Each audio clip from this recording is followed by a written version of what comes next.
Padre Fábio, como é possível crer em Deus em tempos tão difíceis? Como é possível nós articularmos dentro de nós a experiência do tempo? Tenho visto cada vez mais as pessoas se desesperarem por causa das coisas ruins que acontecem no mundo, porque não sabemos esperar pelo tempo das coisas. Fale alguma coisa sobre isso. Bem, foi justamente sobre isso, a Márcia de São Paulo, foi sobre isso que a gente começou falando, né? No início do programa. Eu gostaria de dizer que a experiência que nós fazemos do tempo, ela é diferente, cada vez mais diferente. Você não pode negar que a maneira como a sua mãe experimentava o tempo é muito diferente da maneira como você experimenta hoje. E vai ser cada vez mais diferente à medida em que essas gerações se renovarem. Porque o tempo, essa categoria, né, filosoficamente falando, é bonito falar sobre o tempo. Mas vamos falar sobre este tempo prático do relógio, da agenda, do compromisso. Nós realmente, você tem razão, nós não sabemos esperar pelo tempo das coisas. Porque nós somos fruto de um tempo, né, de uma época em que as coisas acontecem de maneira muito acelerada. O acontecimento de hoje, ele precisa ser resolvido agora, neste momento. Nós não sabemos mais dormir sobre as questões. É impressionante o quanto que a pressa do nosso dia a dia tomou conta de nós. E gerou um novo jeito de ser gente, né? É engraçado, é interessante perceber a grande mudança antropológica. O ser humano é novo, o ser humano é diferente a cada dia. E essa diferença está diretamente ligada à experiência que nós fazemos do tempo. Antigamente as pessoas tinham mais paciência com as coisas, elas tinham mais... tinham que esperar pelas coisas, né? A gente já deu esse exemplo aqui várias vezes. Hoje você compra uma roupa pronta, você passa, olha na vitrine e leva para casa. Antigamente não. Você já começava falando uns 2 meses antes. Preciso comprar um tecido para fazer um vestido, para a festa do não sei o quê. Não era assim? Aí você comprava o tecido, pensava em qual costureira que ia fazer, procurava o modelo nas revistas. Eu lembro direitinho das minhas irmãs comprando revista para procurar modelo de roupa. Imagina que hoje existe isso, né? Isso é muito raro. Aí depois ia lá, comprava os aviamentos, depois de comprado o tecido, escolhido o modelo, comprava os aviamentos, levava para a costureira. Geralmente a costureira falava, eu vou precisar de uns 20 dias para fazer, que eu estou muito apertada de costura. E aí a pessoa esperava aqueles 20 dias. Aí ia lá, fazia a primeira prova, segunda prova, terceira prova, até que o vestido ficava pronto. Então da compra do tecido até a feitura e a estreia do vestido, que geralmente era na missa, né? Estreava roupa nova só na missa. Tinha aí um espaço de 2, 3 meses. Minha gente, 2, 3 meses, hoje você já comprou e já jogou fora. É impressionante. Aí, será que tem alguma influência sobre nós essa vida tão apressada? Claro que tem. Então aquela paciência que antes nós tínhamos para esperar pelas coisas, parece que hoje nós não temos mais. Uma paciência que esbarra na vida prática, da gente não ter paciência com o outro, a gente não ter paciência de esperar, a gente acha que...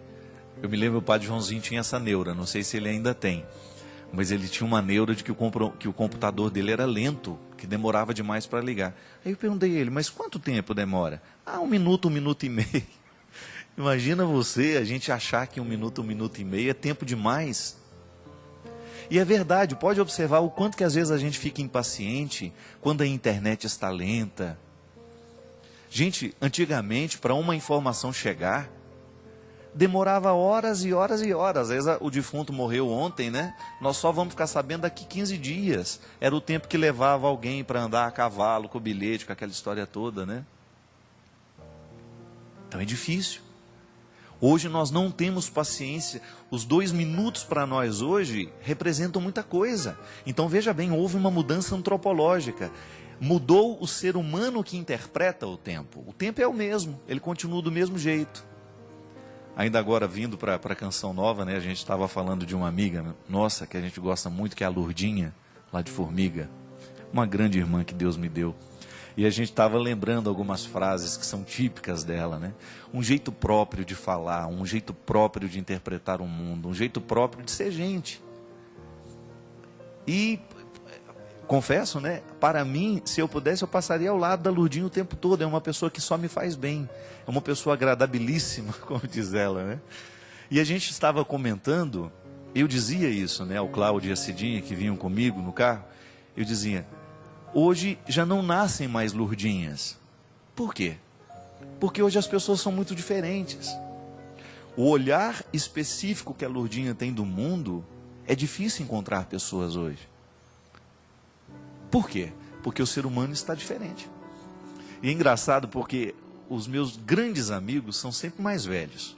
Eu tenho grandes amigos, pessoas com as quais eu passo férias, com as quais, né, eu passo o tempo que eu tenho livre. Geralmente são pessoas mais velhas. Eu tenho muito medo de ir ficando solitário à medida que essas pessoas forem embora do mundo. Porque às vezes eu me interpreto assim: eu sou moderno por fora, mas eu sou antigo por dentro. O meu jeito de ver o mundo é antigo. O meu jeito de sentir as coisas é muito antigo. E às vezes eu me sinto muito deslocado. Pode ser que você também experimente isso. Porque por mais que eu esteja contextualizado na modernidade, né? Por mais que eu esteja contextualizado nessa experiência de tantos deslocamentos, eu ainda sinto o mundo muito devagar. Eu ainda vejo as coisas com calma. E isso às vezes me causa um sofrimento muito grande, porque eu já fui, já voltei, mas não saí do lugar ainda. Então eu já fiz inúmeros deslocamentos, mas a minha alma continua paradinha lá naquele lugar em que alguma coisa de bonito aconteceu, ou alguma coisa de triste aconteceu. A dificuldade de ir na mesma rapidez com que vai o meu corpo, né? Por quê? Porque eu sou um homem contemporâneo, ligado a uma série de coisas da modernidade, conectado na internet, conectado nos celulares, mas ao mesmo tempo o meu jeito de sentir o mundo ainda é muito antigo. E esperar pelo tempo das coisas nos dias de hoje é mais penoso, porque nós somos muito rápidos. Então veja bem, volto a dizer, o tempo é o mesmo. O que muda é o ser humano que interpreta o tempo. Então, muitos sofrimentos que nós vivemos estão diretamente ligados à nossa incapacidade de esperar pelo tempo das coisas. Pode observar o quanto que hoje as pessoas têm dificuldade de fazer sacrifício. E eu não estou falando de sacrifício daquele de você se chicotear, de sentir dor, não. Sacrifício que está diretamente ligado às metas que nós precisamos cumprir. Então, digamos que eu tenho que fazer aquela prova, eu tenho que estudar para essa prova.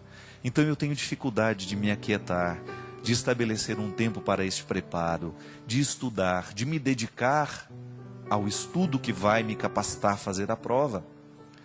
Nós queremos já entrar na internet, pegar os resultados da prova pronta, ou então já termos por antecipação quais serão as questões que cairão na prova, para eu me dedicar o mínimo possível. E eu fico muito preocupado, minha gente, porque essa incapacidade de lidar com o tempo, de ter paciência com as coisas, vai gerando um ser humano muito preguiçoso nos dias de hoje. Um ser humano muito pragmático, que quer tudo pronto, né? É por isso que cresceu tanto a venda de livros de autoajuda. Muito embora nós sejamos classificados como autores de autoajuda, eu não acredito nisso. Porque eu não vejo em nenhum livro nosso uma proposta pronta. Leia esse livro e você vai ser feliz. Não, isso não existe. Leia esse livro e quem sabe ele vai ser um instrumental para você tomar as suas decisões, não é? Infelizmente compreendem o livro de autoajuda como um livro de receitas prontas, e não é bem assim. Nós precisamos refletir, nós precisamos pensar sobre os nossos problemas e agir, e viver o sacrifício que tiver que viver, e esperar pelo tempo que tiver que esperar, para a gente não colher o fruto verde. Quem tem muita pressa, come cru, não é a verdade? Não tem o ditado popular?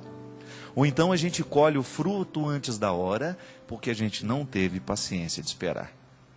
Então, minha filha, crer em Deus em tempo de tantas tragédias, em que a gente é convidado a dar respostas muito prontas, vai ser sempre um desafio, porque Deus não tem pressa. Muitas vezes é a própria vida que vai nos ensinar.